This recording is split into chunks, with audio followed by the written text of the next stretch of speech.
Neoquímica Arena. O Fluminense vai nesta quarta-feira até o estádio do Corinthians em São Paulo, buscando recuperar um desempenho que já teve nesse estádio, né? Dia de tentar vencer e de continuar rumando a uma boa posição nesse Campeonato Brasileiro. É o que sobrou da festa para o Fluminense.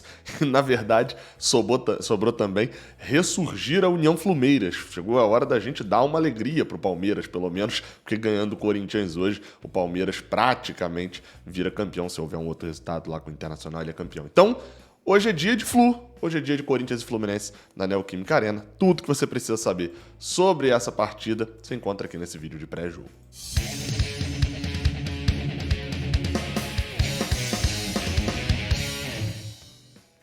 Seja bem-vindo, você guerreiro de todo o Brasil e de todo o mundo. Aqui é o canal Raiz Tricolor. Você já sabe que eu sou Gabriel Amaral, você já sabe que eu sou jornalista de formação e sou tricolor de coração, e você já sabe que tem que me seguir nas redes sociais.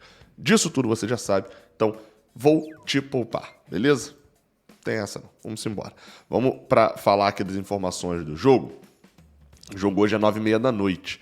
Horáriozinho tradicional da Globo, apesar da Globo transmitir amanhã o jogo do Vasco, que pode... Tô torcendo muito pra esse jogo não ser o jogo do acesso do Vasco.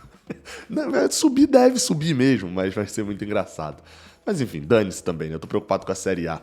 Fluminense joga hoje, 9h30 da noite. Globo transmite a partida pro Rio de Janeiro, para São Paulo, para outros estados. E no Premiere também tem transmissão. Então você pode acompanhar no Premiere. E claro, no Raiz Tricolor. Estarei presente agora nos últimos jogos do Fluminense. Todos eles voltam aos estádios também. Estarei lá na Neoquímica Arena, vou na quarta pela manhã e estarei lá. Então tem transmissão. Quer ouvir aquela transmissão legal, aquela visão diferente que só quem está no estádio lá de fato e é tricolor traz para você? Então acompanhe aqui com a gente no Raiz Tricolor a live da transmissão do jogo. Jogo de número 119 entre Fluminense e Corinthians, com um detalhe: 42 vitórias nossas, 42 vitórias deles e 34 empates, rigorosamente empatado. A gente não ganha lá na Neoquímica Arena, e óbvio, lá nosso desempenho é pior, fora de casa, mas não ganha lá desde 2019, né? Tivemos um péssimo jogo. Em 2020 a gente não jogou lá, mas tivemos um péssimo jogo no Brasileirão de 2020, aquele 5-0. Perdemos por 3-0 agora em 22 pela Copa do Brasil, e em 21 também perdemos lá na Neoquímica Arena. Então não é um campeonato muito bom. A última vez que a gente venceu lá foi naquela última rodada, um jogo meio largado, em que Evanilson fez 2 gols. É importante a gente voltar, inclusive, a fazer gol por lá também, né? Enfim, vamos embora pra gente poder falar diretamente agora da partida. Até porque uma vitória hoje seria espetacular, né? Quase um sonho, diria eu, sim. E praticamente nos garantiria na Libertadores de 2023, né? O Fluminense chegando aí a 58 pontos, abriria 10 pontos do Atlético Mineiro, faltando 5 jogos para eles, né? Para eles ainda faltaria um jogo a mais, porque, enfim, a gente já teria jogado, mas eles não. E o adversário do Atlético Mineiro nessa rodada é o Juventude em casa, então provavelmente eles ganham, mas enfim, a gente abre uma distância confortável, praticamente os garantiria na fase de grupo, seria algo de muito, muito valor, mas a gente sabe que uma vitória hoje é extremamente difícil. A banda não toca desse jeito, né? É um jogo complicadíssimo. É o Corinthians que, mesmo perdendo o título pro Flamengo da Copa do Brasil, e a gente ficou muito puto com isso, obviamente, foi um time que saiu muito fortalecido daquela final, né? Saiu até maior do que entrou, enfim, e é um time muito forte. Um time muito chato de se enfrentar, porque quando você vai peça por peça, são muitos jogadores bons. Quando você vai pro treinador, o treinador também é bom. Então, assim, é um time que te impõe respeito, né? E ainda é na casa deles. Então, o jogo, a gente pensa na vitória, a gente vai falar aqui sobre vitória, mas a gente tem que ter reconhecimento também de que a gente está enfrentando um time que é do mesmo campo ali que a gente, né, do Brasileirão, da briga pelo G4 e tal, mas que tem um teto, né, um nível maior do que o nosso, é um time melhor do que o nosso. E a gente que entrou naquela sequência agora de jogar direto, né? Quarta, domingo. A gente joga, por exemplo, jogou no domingo, aí joga hoje já na quarta e joga na segunda contra o Ceará, porque tem eleição, né? E aí, enfim, depois já volta pra sequência maluca, pegando São Paulo, pegando Goiás, pegando o Red Bull Bragantino até encerrar o campeonato. Então, assim, ganhar o Corinthians hoje, ou pontuar contra o Corinthians, mas principalmente ganhar e terminar no G4, é essencial. Cada posição vale 2 milhões de reais e a gente precisa, o quanto antes, garantir essa vaga direta da Libertadores. E ganhando hoje, a gente fica extremamente confortável nessa situação. tem 2 jogos fora de casa, Corinthians e o jogo contra o Ceará, em que se o Fluminense sair sem perder nenhum dos dois, sai numa posição confortável para fechar nos últimos 3 jogos a classificação direta. O importante se ganhar, aí pode fechar no G4, pode fazer a melhor campanha desde 2012, é uma série de números que tem que ser importante sim da gente conquistar. Vamos para a vitória hoje. Como? Te falo agora no Bola em Campo. Bem, bola em campo e bola na área. E se tentar cavar um pênalti, talvez o VAR cancele esse pênalti. Então fica de olho aí. A escalação, olha, pela primeira vez em muito tempo, a gente vai ver o Fluminense repetindo a escalação. Fábio no gol, Samuel Xavier na lateral direita, Manuel e Nino na zaga, Calegari na lateral esquerda, André como volante, Martinelli, né, o outro volante. Do meio para frente a gente tem Iago Felipe, John Arias, Paulo Henrique Ganso e Germán Cano. E fica um detalhe, tá? Que eu vou ser obrigado a substituir aqui ao vivo, porque tá merecendo. Que é o Martinelli de volta ao Card de Prata. Chegou a ser Card de Prata no início do ano, mas está de volta ao Card de Prata agora, porque vem fazendo ótimas atuações. E eu acho que a gente pode começar a falar um pouquinho sobre isso, sobre o jogo e sobre esse time, né, reescalado, até falando de Calegari. Eu acho que Calegari é uma situação um pouco mais complicada porque ele está fora de posição, então eu não espero que ele vá subir a um nível onde Martinelli está chegando agora sim.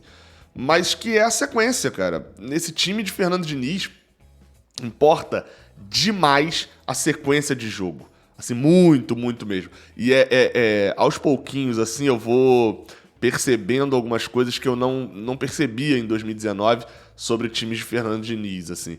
Era um dos problemas que ele tinha em 2019, ele não conseguia dar sequência no time. E acho que é também parecido com o problema que ele tem enfrentado atualmente. O Fluminense não consegue repetir o time, não consegue entrosar um time. E isso causa muita dificuldade.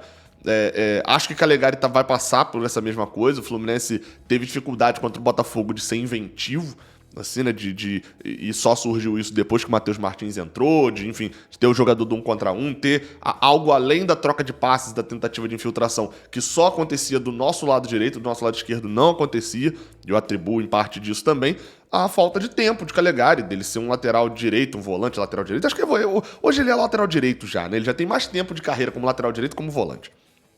E ele, sendo um lateral direito, jogando na esquerda, com todo esse problema que eu sempre falo, da dificuldade de inserir uma peça nova no esquema de Fernando Diniz, enfim, passando por isso tudo, obviamente o futebol não funciona num estalar de dedos, né? Então o Fluminense não conseguia render do lado dele. Mas assim, olhando a atuação do primeiro tempo, o Fluminense foi boa. Contra o Botafogo foi boa, acho que ninguém duvida disso, assim, né? O time foi bem, assim, perdeu o primeiro tempo, tomou um gol na qualidade do Botafogo, algo que também pode acontecer contra o Corinthians, mas acho que a atuação em si, ela é boa. Gol perdido, bola na trave, etc. Então o Fluminense vem para um jogo também contra o Corinthians mais pragmático, né? O Calegari precisa de tempo, mas dependendo da formação, daqui a pouco eu falo do Corinthians, pode marcar Roger Guedes, que é um cara muito chato de ser marcado. Então, assim, por outro lado, o time agora vem bem mais estruturado para ganhar o meio de campo, que foi um dos principais fatores que ocasionou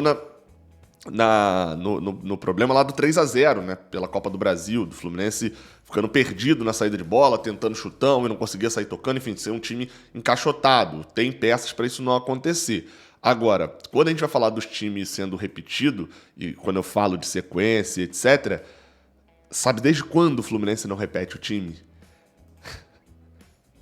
Fluminense 2, Ceará 1, despedida de Fred. Cruzeiro 0, Fluminense 3, Copa do Brasil. Primeiro jogo pós saída de Fred. De lá pra cá foram 21 jogos e o Fluminense em momento nenhum conseguiu ou quis repetir o time. Exatamente. Sim, é um turno sem repetir a escalação. Porque aí se você pegar é o jogo contra o Corinthians, depois o jogo contra o Ceará. E agora já é o próximo, é o jogo contra o Ceará. E é aquela escalação, tanto que se eu começar a narrar aquela escalação que foi utilizada, você na hora vai matar a chave e falar assim, caraca, é mesmo, a escalação... Se eu mandar você escalar, escala o Fluminense que mais jogou aí em 2022. Você provavelmente vai escalar com Fábio, Samuel Xavier, Nino Manuel, Caio Paulista na lateral esquerda. André Nonato, Ganso Arias, Matheus Martins e Germán Cano. Talvez uma troca ali de Luiz Henrique por Matheus Martins, enfim, mas é mais ou menos isso. Esse era o time que estava sendo repetido direto, foi o time que teve constância, e aí fica aquela história de ovo ou a galinha, né? Esse time teve uma sequência longa porque venceu, ou esse time venceu porque teve uma sequência longa? Acho que as duas coisas. Ele foi mantido lá no início, depois daquele jogo contra o América Mineiro, porque venceu, né? Conseguiu acumular vitórias ali depois daquela sequência do América Mineiro. E também ele conseguiu as vitórias mais à frente, conseguiu ficar aquele longo tempo invicto, porque jogou junto um bom tempo e criou essa casca que o time de Fernando Diniz necessita também de criar. Acho que são dois fatores.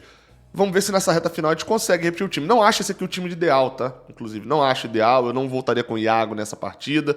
Mas, enfim, acho interessante dentro da filosofia de Fernando Diniz. Ele é o treinador, então tem que pensar a cabeça dele. E tem desfalques, né? Desfalques é complicado, né? Eu não vou gravar esse trecho de novo, não. É desfalque ou é reforço? Porque, vamos lá, todos os desfalques são reservas. Marcos Felipe, esse é desfalque de fato, sentiu um problema físico, segundo o Vitor Lessa. Enfim. Então o Marcos Felipe sentiu esse problema físico, mas essa carinha que eu fiz aqui, quando você olha as fotos do treino do Fluminense, o Marcos Felipe já não aparece nas fotos dessa semana, já aparece ali o Pedro Rangel junto com o Fábio. Mas esse, ok, né? Já não costuma jogar. Aí você vai para Caio Paulista, que tá com dores abdominais, famoso caganeira, pelo visto, né? Marrone e Pineda tiveram uma lesão muscular, estão se recuperando também. Então, assim, esses três jogadores, Caio Paulista, mas principalmente Marrone e Pineda, assim, não fazem literalmente falta nenhuma, assim, né? O Caio Paulista vai lá, eu quero, ainda tenho a esperança, maluco, ainda de ver o Caio Paulista voltando a jogar como ponta direita. Mas, assim, os outros dois ali, Marrone e Pineda, falta nenhuma, né? Dá até pra gente considerar que Marrone fora é até algo de bom. A gente deve ver algumas caras novas no banco de reservas, porque com tanta gente fora, assim, vai sobre a vaga para ter ali o Alexander, porque já tá indo direto pro jogo, mas não tem ficado na lista final, vai acabar aparecendo alguém ali interessante na formação final, né, ali no banco de reservas. Importante falar, tá pendurados para esse jogo, ou seja, se tomarem amarelo hoje, não viajam para jogar contra o Ceará. O goleiro Fábio, olha aí o problema, hein? Imagina se o Fábio toma um terceiro amarelo e o Marcos Felipe não se recupera e o Pedro Rangel, do nada, já vai estrear no Brasileirão, que ele já jogou pelo Carioca, mas já vai estrear de fato com o time profissional do Fluminense num jogo fora de casa contra o Ceará. Mas Fábio tá com 2 amarelos, dos titulares também, John Arias e Ganso. Se tomarem cartão amarelo, tem que ficar pianinho, porque se tomar cartão amarelo não joga contra o Ceará. Outros, tá? Jogadores que... de titular também Iago Felipe, né? É porque esse não era titular, mas agora é. Iago Felipe também, se tomar amarelo, tá fora do jogo contra o Ceará. Então são o goleiro e 3 jogadores de meio de campo. Agora, dos que estão também no banco, Felipe Melo, o Wellington, David Braz, David Duarte, são 4 jogadores aí mais de defesa, que estão também com 2 amarelos, além de Matheus Martins e William Bigode, 2 também que estão no banco de reservas e, se tomarem cartão amarelo, não atuam contra o Ceará. Já no Corinthians, eles têm o desfalque principal do Corinthians é o Yuri Alberto, tá suspenso também para o jogo contra o Fluminense, e Adson, que se lesionou, teve um estiramento na coxa esquerda, uma lesão muscular na coxa esquerda, e não tem condições para esse jogo. O Adson, que eu acho um bom ponta ali, tá? E é bom, né? Yuri Alberto tá fora, isso é ótimo pra gente. Agora, segundo o GE. Globo, a matéria aqui do Corinthians, a provável escalação do Corinthians é a seguinte: Cássio no gol, Fagner, Gil, Balbuena e Fábio Santos, linha de defesa, né? Duqueiroz, Fausto Vera e Renato Augusto. Aí tem uma dúvida ali no ataque, que é o Gustavo Mosquito vai ser titular, o Roger Guedes vai ser titular, mas ou ele vai colocar o Matheus Vital e o Roger Guedes vem para centroavante, ou ele vai colocar o Maicon, que é mais um volante, e aí eu não sei como funcionaria o diagrama do Corinthians, se ele ia adiantar alguém, ou se ele ia fazer mesmo um losango, alguma coisa assim. Enfim, mas esse é o provável time do Corinthians. Sem o Yuri Alberto dá uma quebrada, né, no Corinthians. A falta de um centroavantão ali mesmo, ou você vai tirar o Roger Guedes da ponta, nos ajuda um pouco nessa marcação. E acho que ganhar o meio de campo também é útil para o Fluminense, de não deixar o Corinthians criar muito, né? O perigo é pela lateral, principalmente pelo lado esquerdo deles, onde o Fábio Santos tem muita qualidade, jogou muito contra a gente, e se tiver um outro centroavante, se o Roger Guedes cair por aquele lado, são 2 em cima de uma marcação até um pouco melhor do Fluminense, mas eles têm muita qualidade. Já do lado direito, o Fagner também tem uma qualidade ali alta no campo ofensivo, e com o Gustavo Mosquito em cima do Calegari pode ser um problema para o Fluminense. O Roger Guedes caindo pela direita, por mais que eu tenha citado, é mais difícil até de acontecer, mas enfim, pode acontecer num determinado momento do jogo se ele jogar por dentro. Vamos falar de arbitragem. A arbitragem da partida será feita pelo senhor Leandro Pedro Voaden. Vocês sabem que eu odeio o Leandro Pedro Voaden, quem conhece sabe. Enfim, mas tem apitado jogos sem muita polêmica do Fluminense, né? O único que teve mais polêmica foi o Fluminense América Mineiro. Eu lancei um vídeo aqui com o áudio do VAR, tá junto com o áudio do VAR do Botafogo aqui, em que pra mim ele errou num dos lances, mas enfim, não tem sido um drama total não. Mas só tô esperando a hora que vai acontecer. Dá a impressão de que os jogos do Fluminense são uma eterna roleta em que Anderson Daronco, Leandro Voaden e o Braulio da Silva Machado, sei lá, apitam sempre eles três, sei lá. Mas principalmente os dois primeiros, assim. E aí com pitadas de Rafael Claus, não é o Braulio não, é Rafael Claus. São esses três aí, Rafael Claus, Daronco e Leandro Voaden. Eles rodam a roleta. Ou então vem um rolê assim, outro. Que aí pinta um Ramon Abate-Abel, pinta um Braulio da Silva Machado, alguma coisa assim. O VAR fica por conta de Wagner Hillway, que é um árbitro especializado em VAR, e recentemente foi o VAR de Avaí 0, Fluminense 3. Jogo sem polêmica de VAR, né?